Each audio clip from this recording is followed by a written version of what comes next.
ಭಾರತೀಯ ಸಾಕ್ಷ್ಯ ಅಧಿನಿಯಮ 2023 ಒಂದು ಸಮಗ್ರ ಮಾರ್ಗದರ್ಶಿ ಪುಸ್ತಕ ಲೋಕಾರ್ಪಣೆಯ ಸಮಯ. ಸೊ ಶೇಖರ್ ಗಣಗಲೂರು ಸರ್ ಅವರು ಜೊತೆಗೆ ರಮೇಶ್ ಸರ್ ಅವರು ಇಬ್ಬರು ಕೂಡ ವೇದಿಕೆ ಮೇಲೆ ಬರಬೇಕು ಅಂತ ಕೇಳ್ಕೊಳ್ತೇನೆ.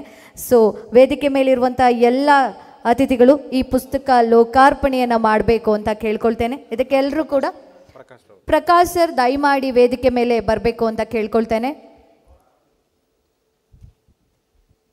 ಚಪ್ಪಾಳೆ ಮುಖಾಂತರ ಎಲ್ಲರೂ ಕೂಡ ಇದಕ್ಕೊಂದು ಪ್ರೋತ್ಸಾಹ ಕೊಡಬೇಕು.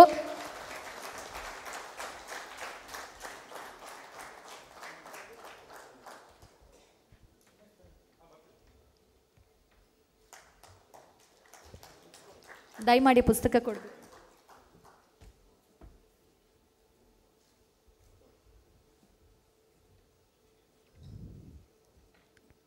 ಈಗಾಗಲೇ ರಮೇಶ್ ಸರ್ ಹೇಳ್ತಾ ಇದ್ರು, ನಮ್ಮ ತಂಡದ ಒಬ್ಬರು ಈ ರೀತಿ ಪುಸ್ತಕವನ್ನು ಬರೆದಿದ್ದಾರೆ. ಅದನ್ನು ಇವತ್ತು ನಾವು ಈ ಕಾರ್ಯಕ್ರಮದಲ್ಲಿ ಲೋಕಾರ್ಪಣೆ ಮಾಡ್ತಾ ಇರುವಂಥದ್ದು ಭಾಳ ಹೆಮ್ಮೆಯ ವಿಚಾರ ಅಂತ.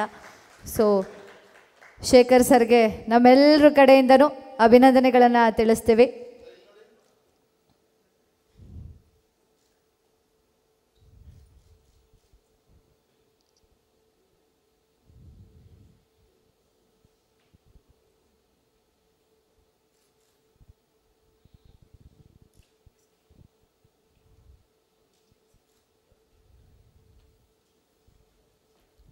ಪುಸ್ತಕ ಲೋಕಾರ್ಪಣೆ ಮಾಡಿದಂಥ ಅತಿಥಿಗಳಿಗೆ ಎಲ್ಲರಿಗೂ ಕೂಡ ಧನ್ಯವಾದಗಳನ್ನು ತಿಳಿಸ್ತೀವಿ. ಇದಕ್ಕೂ ಮುನ್ನ ಏನು ಪುಸ್ತಕ ಲೋಕಾರ್ಪಣೆ ಆಯಿತು ಅದ್ರ ಬಗ್ಗೆ ಒಂದು 5 ನಿಮಿಷಗಳ ಕಾಲ ಸರ್ ಮಾತಾಡ್ತಾರಂತೆ. ಶುಭೋದಯ. ಅದು ಅವ್ರ ತಪ್ಪಲ್ಲ, ನನ್ನ ತಪ್ಪು. ಈ ದಿನ ನನ್ನ ವೃತ್ತಿ ಜೀವನದ ವೈಯಕ್ತಿಕ ಜೀವನದ ಬಹುಮುಖ್ಯ ದಿನ. ವರ್ಷಗಳ ಹಿಂದೆ, ವರ್ಷ 2002, ಬೆಂಗಳೂರು ವಿಶ್ವವಿದ್ಯಾಲಯದ ಜ್ಞಾನಭಾರತಿ ಆವರಣಕ್ಕೆ ಇಟ್ಟ ಮೊದಲ ಹೆಜ್ಜೆ ಭಯದ ಛಾಯೆ. ಸಮಾಜ ಕಾರ್ಯದ ವಿಭಾಗದ ಮೊದಲ ತರಗತಿ ಸಾಧನೆ ಮಾಡುವುದಕ್ಕೆ ಒಂದು ಉತ್ತಮ ನೆಲೆಯಾಗಿ ಕಾಣಿಸಿದರೂ ಆಂಗ್ಲ ಭಾಷೆಯ ಭಯ ನಮ್ಮನ್ನು ಬೇರೆ ಕಡೆ ಯೋಚನೆ ಮಾಡುವಂತೆ ಮಾಡಿದ್ದು ಸುಳ್ಳು ಅಲ್ಲ. ಆಗ ನಮಗೆ ಸ್ಫೂರ್ತಿಯಾಗಿ ನಿಂತ ವ್ಯಕ್ತಿಗಳು 3 ಜನ. ಆ ವ್ಯಕ್ತಿಗಳಲ್ಲಿ 2 ಈ ದಿನ ಇಲ್ಲಿ ನೆಲೆಸಿ ಈ ಪುಸ್ತಕ ಬಿಡುಗಡೆಗೆ ಸಾಕ್ಷಿಯಾಗಿರುವುದು ನಿಜಕ್ಕೂ ತಂದೆ ತಾಯಿ ನನಗೆ ಕೊಟ್ಟ ದೊಡ್ಡ ಆಶೀರ್ವಾದ. ಆ ಗುರುಗಳು ಡಾಕ್ಟರ್ ಕೋದಂಡರಾಮ್ ಸರ್ ದಯವಿಟ್ಟು ಒಂದು ಸಲ ನಿಂತ್ಕೊಳ್ಳಿ. ಮತ್ತೊಬ್ಬರು ಡಾಕ್ಟರ್ ರಮೇಶ್, ಮತ್ತೊಬ್ಬರು ಡಾಕ್ಟರ್ ರಾಜೇಂದ್ರ ಪ್ರಸಾದ್ ಸರ್. ಈ 3 ತ್ರಿಮೂರ್ತಿಗಳು ಕನ್ನಡ ಹುಡುಗರಿಗೆ ಒಂದು ಜ್ಯೋತಿಯಾಗಿ ದಿಕ್ಸೂಚಿಯಾಗಿ ದಾರಿ ತೋರಿಸಿದ ಮಹನೀಯರು. ಒಬ್ಬ ಕನ್ನಡ ಮಾಧ್ಯಮದ ಹುಡುಗ ಇವತ್ತು ಈ ಸುಮಾರು 700 ಪುಟಗಳ ಆಂಗ್ಲ ಭಾಷೆಯ ಪುಸ್ತಕ ಬರೆಯುವುದಕ್ಕೆ ನಾಂದಿ ಶುರುವಾಗಿದ್ದು ಈ ಗುರುಗಳ ಪ್ರೇರಣೆಯಿಂದ. ಅವರಿಗೆ ನಾನು ನಿಜಕ್ಕೂ ಸದಾಕಾಲ ಚಿರಋಣಿ. ಈ ಪುಸ್ತಕ ಬರೀಬೇಕಾದರೆ ತುಂಬ ಜನ ಪ್ರಶ್ನೆ ಮಾಡಿದ್ರು ನನ್ನ, ಶೇಖರ್ ಯಾಕೆ ಈ ಪುಸ್ತಕ, ಯಾರಿಗೂ ಗೊತ್ತಿಲ್ಲ. ದ ಇಂಡಿಯನ್ ಎವಿಡೆನ್ಸ್ ಆ್ಯಕ್ಟ್ 1872 ಇದನ್ನು ಮಾರ್ಚ್ ತಿಂಗಳಲ್ಲಿ ದಿ ಭಾರತೀಯ ಸಾಕ್ಷ್ಯ ಅಧಿನಿಯಂ 2023 ಅಂತ ಭಾರತ ಸರ್ಕಾರ ಚಾಲನೆ ಮಾಡ್ತು. ಜುಲೈ ತಿಂಗಳಿಂದ ಇದನ್ನು ಅನುಷ್ಠಾನಕ್ಕೆ ತಂತು. ಯಾಕೆ ಈ ಪುಸ್ತಕ ನಾನು ಬರೆಯುವುದಕ್ಕೆ ಇಷ್ಟಪಟ್ಟ ಅಂದರೆ, ನನ್ನ ಒಬ್ಬ ಸ್ನೇಹಿತ ತಂದೆ 1 ಎಕರೆ ಜಮೀನಲ್ಲಿ ಕೆಲಸ ಮಾಡ್ತಿರ್ಬೇಕಾದ್ರೆ ಯಾವುದೋ ಒಂದು ರಿಯಲ್ ಎಸ್ಟೇಟ್ ಸಂಸ್ಥೆ ಬಂದು ಆ 1 ಎಕರೆನ ಆಕ್ರಮಿಸಿಕೊಂಡ್ರು. ಕೋರ್ಟ್ಗೆ ಹೋದರು. ಸುಮಾರು 5 ವರ್ಷದ ಕಾಲ ಕೋರ್ಟಲ್ಲಿ ಆ ವ್ಯಾಜ್ಯ ನಡೆಯಿತು. ಕೊನೆಯದಾಗಿ ಆ 1 ಎಕರೆ ಆ ರಿಯಲ್ ಎಸ್ಟೇಟ್ಗೆ ಹೋಯಿತು. ಅದನ್ನು ವಿಮರ್ಶಿಸಿ ನೋಡಿದಾಗ ಗೊತ್ತಾಗಿದ್ದು, ಆ ಒಂದು ವ್ಯಾಜ್ಯದಲ್ಲಿ ಸಾಕ್ಷ್ಯಗಳ ಒಂದು ಪ್ರಭಾವ ಹೇಗಿತ್ತು, ಅವುಗಳನ್ನ ಹೇಗೆ ವ್ಯಕ್ತಪಡಿಸಿದರು ಅನ್ನುವುದು ನಿಜಕ್ಕೂ ಒಂದು ಶಾಕ್ ಆಗಿತ್ತು. ಈಗೇನಾಗಿದೆಯಪ್ಪ ಅಂದರೆ, ನಮ್ಮ ಜೀವನ ಯಾವ ಮಟ್ಟಕ್ಕೆ ಬದಲಾಗಿದೆ ಅಂದರೆ, ಪ್ರತಿದಿನ ನಮ್ಮ ಆಲೋಚನೆಗಳು, ನುಡಿಗಳು, ವಿಚಾರಗಳು, ಜೀವನ ಶೈಲಿ ಪ್ರತಿಯೊಂದು ಒಂದು ಲಾಭದ ದೃಷ್ಟಿಕೋನಕ್ಕೆ ಹೋಗಿದೆ.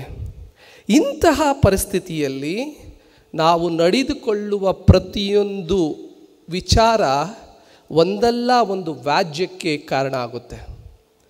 ಆ ವ್ಯಾಜ್ಯಗಳನ್ನು ನಾವು ಸರಿಯಾದ ರೀತಿಯಲ್ಲಿ ನಿಭಾಯಿಸಬೇಕಾದರೆ ಕಾನೂನು ಅಂದರೆ ಏನು, ಆ ಕಾನೂನಿನಲ್ಲಿ ನಾವು ಸುರಕ್ಷತೆಯಿಂದ ಗೆದ್ದು ಬರಬೇಕಾದರೆ ಯಾವ ರೀತಿಯ ಸಾಕ್ಷ್ಯ, ಯಾವ ರೀತಿಯ ಮುನ್ನೆಚ್ಚರಿಕೆಗಳು ಬೇಕು ಎಂಬುದರ ದೃಷ್ಟಿಯಿಂದ ಈ ಒಂದು ಪುಸ್ತಕನ ನಾನು ಸುಮಾರು 7 ತಿಂಗಳ ಕಾಲ ನನ್ನ ಪ್ರತಿಯೊಂದು ರಜಾದಿನವನ್ನು ಬಳಸಿ ಬರೆಯಲಾಯಿತು. ಇದನ್ನು ಮುಖ್ಯವಾಗಿ 170 ಸೆಕ್ಷನ್ಸ್ನ ತುಂಬ ವಿವರಣೆಗಳ ಮುಖಾಂತರ 178 ಇಲಸ್ಟ್ರೇಷನ್ಸು ಮತ್ತು ಸುಮಾರು 150ಕ್ಕಿಂತ ಹೆಚ್ಚು ಉದಾಹರಣೆಗಳು ಮತ್ತು 92 ಕಾನೂನಿನ ಮೂಲ ವರ್ಡ್ಸ್ ಏನಿದೆಯೋ ಅದನ್ನೆಲ್ಲ ಹೇಳಿ ಈ ಪುಸ್ತಕವನ್ನು ಬರೆಯಲಾಗಿದೆ. ಈ ಪುಸ್ತಕ ಬರೆದಾಗ ಇದಕ್ಕೆ ಮುನ್ನುಡಿ ಬರೀಬೇಕು ಅಂದಾಗ ನನಗೆ ನೆನಪಾಗಿದ್ದು ನನ್ನ ಪೂಜ್ಯ ಗುರುಗಳಾದ BC ಪ್ರಭಾಕರ್ ಸರ್.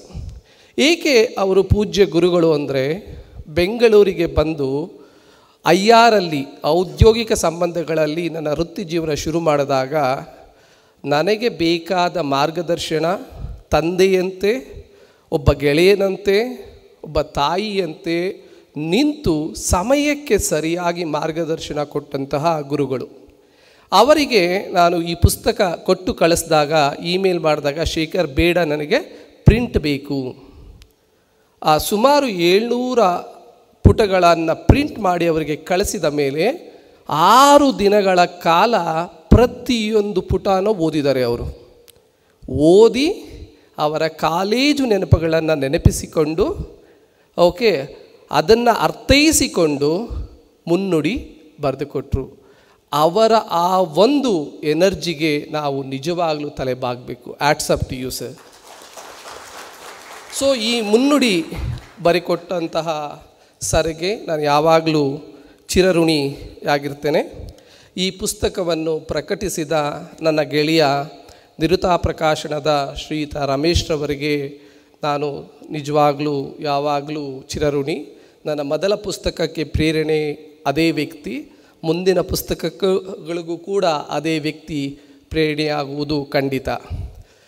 ಮುಖ್ಯವಾಗಿ ಈ ಪುಸ್ತಕ ಬರೀಬೇಕಾದರೆ ನಾನು ಒಂದು ವೇಳಾಪಟ್ಟಿ ಹಾಕ್ಕೊಂಡಿದ್ದೆ. ಪ್ರತಿ ಶನಿವಾರ, ಪ್ರತಿ ಭಾನುವಾರ, ಪ್ರತಿ ರಜಾದಿನ ಸುಮಾರು 12 ಗಂಟೆಗಳ ಕಾಲ ಈ ಪುಸ್ತಕಕ್ಕೆ ಸಮಯ ಅಂತ. ಆ ಎಲ್ಲ ಸಮಯವನ್ನು ನೀಡಿದ ನನ್ನ ಮಗಳು ಮತ್ತು ನನ್ನ ಹೆಂಡತಿಗೆ ನಾನು ಥ್ಯಾಂಕ್ಸ್ ಹೇಳಿಲ್ಲ ಅಂದರೆ ತಪ್ಪಾಗುತ್ತೆ. ಇವತ್ತು ಅವರಿಬ್ಬರೂ ಇಲ್ಲಿಲ್ಲ, ಅವರಿಗೆ ನಾನು ನಿಜವಾಗಲೂ ಧನ್ಯವಾದಗಳನ್ನ ಅರ್ಪಿಸ್ತೇನೆ. ಈ ಸಮ್ಮೇಳನದಲ್ಲಿ ಭಾಗಿಯಾಗುತ್ತಿರುವ ಪ್ರತಿಯೊಬ್ಬರ ಸ್ಫೂರ್ತಿ ಬಹಳ ಮುಖ್ಯ. ದಯವಿಟ್ಟು ಈ ಪುಸ್ತಕದ ಬೆಲೆ ಕೇವಲ 900 ರೂಪಾಯಿ. BCP ಸರ್ ಹೇಳ್ತಿದ್ರು, ಶೇಖರ್ ತುಂಬ ಕಡಿಮೆ ಆಯಿತು ಈ ಒಂದು ಇನ್ಪುಟ್ಸ್ಗೆ ಅಂತ. ಬಟ್ ನಾನು ತಲುಪಬೇಕು ಎಂಬ ಉದ್ದೇಶದಿಂದ ನಿಮ್ಮ ಒಂದು ಹೂಡಿಕೆ ಇದು ಲೇಖಕರಿಗೆ ಮತ್ತು ಪ್ರಕಾಶಕರಿಗೆ ನಿಜವಾಗಲೂ ಸ್ಫೂರ್ತಿ. ಕೊನೆಯದಾಗಿ ಗೆಳೆಯರೇ, ಗುರುಗಳೇ, ಕಾನೂನಿನ ಕಲಿಕೆಯಲ್ಲಿ ಸಾಕ್ಷ್ಯದ ವೈಭವವಿದೆ. ಸತ್ಯದ ಸಂಶೋಧನೆಯಲ್ಲಿ ನ್ಯಾಯದ ಬೆಳಕಿದೆ. ಜ್ಞಾನದ ಬೀಜ ಬಿತ್ತುವ, ಅರಿವಿನ ಗಿಡ ಬೆಳೆಯುತ್ತಾ ಕಲಿಕೆಯ ಫಲ ನೀಡುವ ವೃತ್ತಿಯ ಬಾಳು ಬೆಳಗುತ್ತಾ, ಕಾನೂನಿನ ಕಡಲಲ್ಲಿ ಈಜಲು ಕಲಿಯುತ್ತಾ ನ್ಯಾಯದ ದಡ ತಲುಪಲು ಈ ಗ್ರಂಥ ನಿಮ್ಮ ದಾರಿದೀಪವಾಗಲಿ. ನಿಮ್ಮ ಆಶೀರ್ವಾದ ನನ್ನದಾಗಲಿ. ಜೈ ಹಿಂದ್, ಜೈ ಕರ್ನಾಟಕ.